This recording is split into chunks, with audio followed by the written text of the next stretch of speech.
Bienvenue à toutes et à tous, et sans plus attendre, les résultats de notre comparatif de 3 frameworks d'agents. Facilité d'utilisation. QAI. Une note de 4 sur 5 est donnée à ce framework pour les raisons suivantes. Facilité de prise en main, les concepts d'agents et leurs liens entre eux, ainsi que le backstory et l'objectif, le goal, sont assez clairement visibles dans les fichiers de configuration. Même si ça demande d'y réfléchir un petit peu, c'est relativement intuitif pour un non-développeur. Quant à la facilité d'utilisation de AutoGen, je lui mettrai une note de 3 sur 5.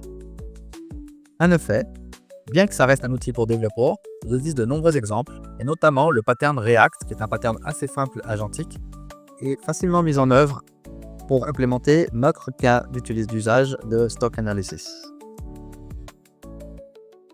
Enfin, LangGraph est le framework agentique le moins facile d'utilisation et de prise en main. C'est clairement un framework orienté développeur. Également, la confusion qui règne entre LangGraph et LangChain rend les choses encore plus complexes à prendre en main. Bien qu'il existe de nombreux exemples, ils n'ont pas été faciles de les transcrire rapidement vers notre cas d'utilisation. Par contre, une fois compris le concept, effectivement, c'est un framework tout à fait utilisable. Je noterai la performance de QAI avec 2 étoiles sur 5 seulement. Pourquoi une note aussi sévère? Tout d'abord, lorsqu'on omet de fournir des outils pour réaliser les tasks de nos agents, comme par exemple aller chercher des informations financières sur l'action dont nous voulons faire l'analyse, le LLM se met à halluciner totalement. QAI ne permet pas, comme les autres frameworks, d'aller réaliser du code pour aller chercher ces informations de manière sécuritaire. C'est une grosse limitation. Et en corollaire de cela, il n'existe pas d'environnement d'exécution de code sécurisé sous Docker par exemple, comme pour les autres frameworks. AutoGen, quant à la performance, est le framework qui s'en sort le mieux des 3. Pourquoi? Ces 3 frameworks ont permis de réaliser notre cas d'utilisation en utilisant des outils prédéfinis qui permettent d'exécuter du code ou d'aller lire des fichiers. Cependant, à la différence des 2 autres outils, si je ne fournis aucun outil à AutoGen, il va lui-même aller générer du code pour réaliser, par exemple, aller chercher les données avec Yahoo Finance ou autre financière pour une action, ou aller lire le fichier permettant d'avoir les Warren Buffett Principles. Et également, il permet d'exécuter ce code, si on le souhaite, dans un environnement sécuritaire Docker. Enfin, je mettrai à 3 étoiles sur 5 à LangGraph quant à la performance. Car si il offre plus de souplesse que QAI pour exécuter des tâches de manière fiable, il n'en demeure pas moins qu'il n'est pas aussi performant que AutoGen pour la réalisation de tâches dont il n'a pas les outils, en tout cas automatiquement. Également, l'exécution de code dans un conteneur sécurisé n'est pas prise en charge par défaut. Les capacités de mise en production de QAI sont très limitées, ce qui explique la note sévère de 1 étoile sur 5. Pourquoi cela? Tout d'abord, il n'y a pas de chemin documenté pour mettre en production QAI. Bien qu'il soit facile de démarrer avec ce framework ou de faire les prototypes, les chemins vers la mise en production ne semblent pas aisés. Bien que je ne dis pas qu'il soit impossible de faire, ce n'est clairement pas sa force ici. Sans être les meilleurs, les capacités de mise en production d'AutoGen sont bien supérieures à celles de QAI.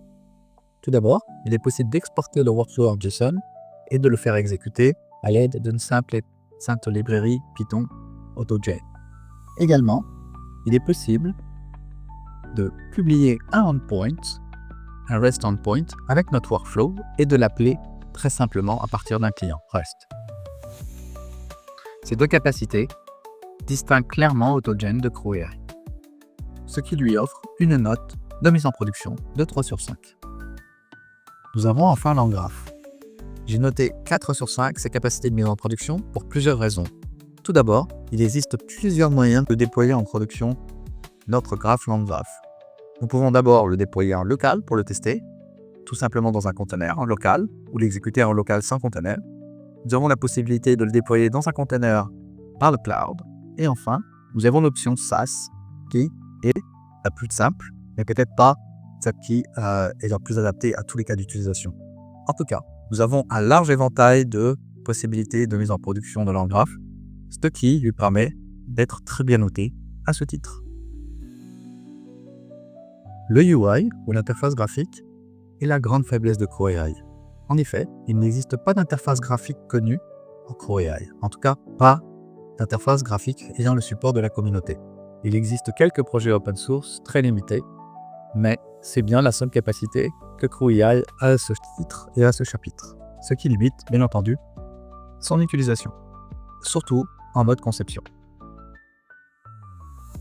AutoGen propose AutoGen Studio comme interface graphique.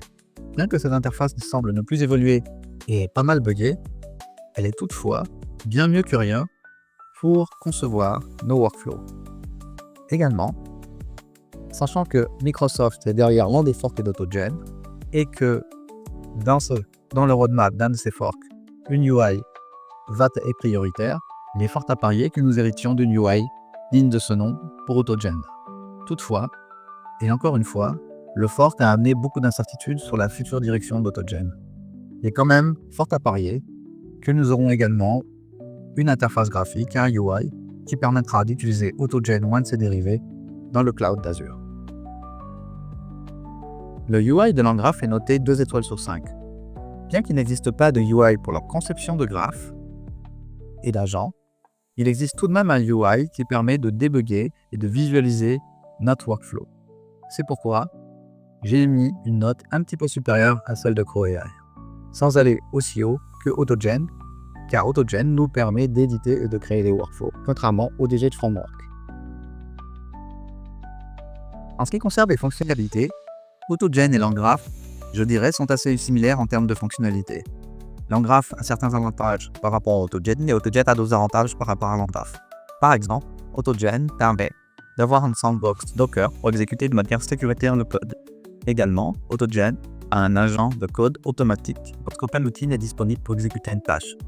Bien qu'il soit possible de faire la même chose dans l'Anggraph, d'exécuter du code, il va falloir être explicite. Ça ne se fera pas par défaut et il n'y aura pas des sandbox. Par contre, l'Anggraph contrôle très bas niveau, étant donné qu'on gère l'état entre les différents nœuds ou agents ou étapes de notre workflow, ce qui nous permet de faire des choses que nous ne pourrions pas faire avec AutoGen. Au titre des fonctionnalités, CrowAI étant un framework de plus haut niveau et un peu moins doté, il n'y a pas d'exécution de code automatique, bien que ce soit possible de le faire, il n'y a pas de sandbox, et nous avons un contrôle moindre puisque nous sommes à beaucoup plus haut niveau de workflow.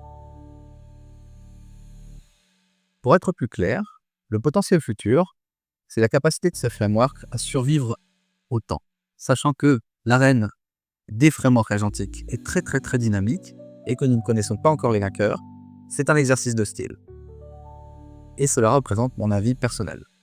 Pour CrowAI, je mettrai 2 étoiles sur 5, car c'est quand même une startup qui a une levée de fonds significative, ce qui lui permet un certain potentiel de développement.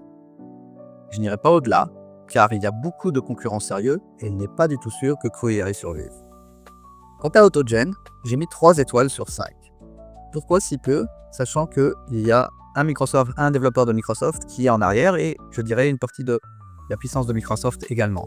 Tout simplement parce qu'il y a eu un fork significatif au niveau de la communauté open source, ce qui crée une incertitude et je dirais est la plus grosse ombre au tableau. Mais tout de même, j'insiste sur les notes de 3 ou moins, car il y a un acteur majeur cloud, ce qui, selon moi, est vraiment un gage de futur. Enfin, l'Anggraph. Pourquoi 4 étoiles sur 5 ? J'ai longuement hésité. D'abord, LangChain, le framework en arrière de l'Anggraph, est le framework pour le moment de facto au niveau de la gestion des LLM. Et, je dirais, l'Anggraph étant une extension de LangChain, cela lui donne un avantage naturel pour le moment. Par contre, il n'est pas du tout certain que l'Anggraph sorte gagnant à cause de sa complexité, mais cela pourrait être adressé avec un bon outillage, mais également du fait même qu'il y a un manque de soutien des acteurs majeurs du cloud, tels que Microsoft, Google ou Amazon. J'ai décidé de séparer le monitoring de la mise en production, bien que le monitoring est un élément de mise en production, Tout simplement parce que je voulais illustrer le fait que chacun de ces frameworks dispose de capacités complémentaires de monitoring et de débugage. Que ce soit en CrewAI, AutoGen ou LangGraph, chacun repose sur un ensemble d'outils séparés qu'il est facilement possible d'intégrer. Que ce soit LangSpace pour LangGraph ou AgentOps pour AutoGen ou CrewAI, ces trois frameworks sont dotés de bonnes capacités de monitoring, ce qui en font des candidats viables pour le développement d'agents de workflow. C'est le temps du verdict. Si on se contente de regarder le nombre d'étoiles obtenues par chacun des frameworks, nous aurions tendance à dire que AutoGen, avec 23 étoiles, est le framework gagnant de ce comparatif. Je dirais que c'est mon framework préféré pour réaliser rapidement des workflows et avec une instant contrôle et une assez grande précision. Avec 20 étoiles, LangGraph suit AutoGen. Et effectivement, c'est un framework qui ne manque pas de qualité. Je résumerai au titre de ces qualités. Le déploiement en production, qui est possible via plusieurs options, que ce soit via un conteneur Docker ou via un SaaS. Le développement en local, très facile également. La grande capacité de customisation, sachant que c'est un framework très bas niveau, qui va nous permettre d'avoir un contrôle assez grand sur ce qui s'exécute. Toutefois, dans les limites de capacité de ces frameworks, évidemment, il y a sa facilité d'utilisation qui est vraiment en retrait des deux autres, ce qui signifie qu'il s'agit d'un investissement significatif pour être en mesure de maîtriser ce framework, au moins initialement. Avec 15 étoiles seulement, CrewAI arrive en dernière position de ce comparatif. Toutefois, il dispose de certains avantages comparés aux deux autres frameworks, au titre de la facilité d'utilisation et de la capacité de prototypage. C'est selon moi le framework qui est le plus facile à prendre en main. Toutefois, ses capacités actuelles sont très limitées dans sa capacité à aller en production avec sérénité.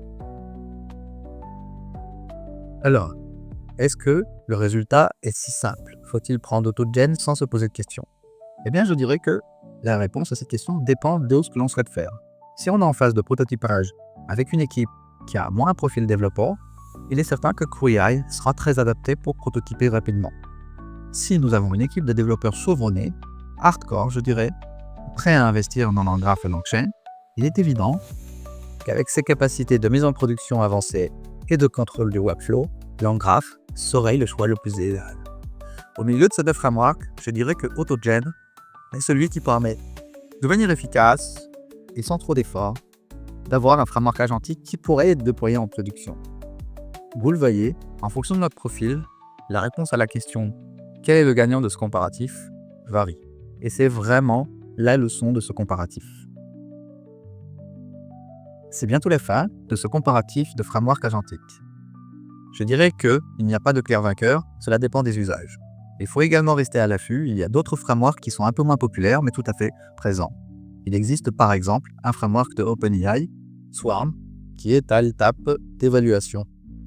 Il existe également des frameworks agentiques chez les grands fournisseurs de cloud comme Amazon, Azure et Google, et il est certain qu'elles auront leur lot d'adoption.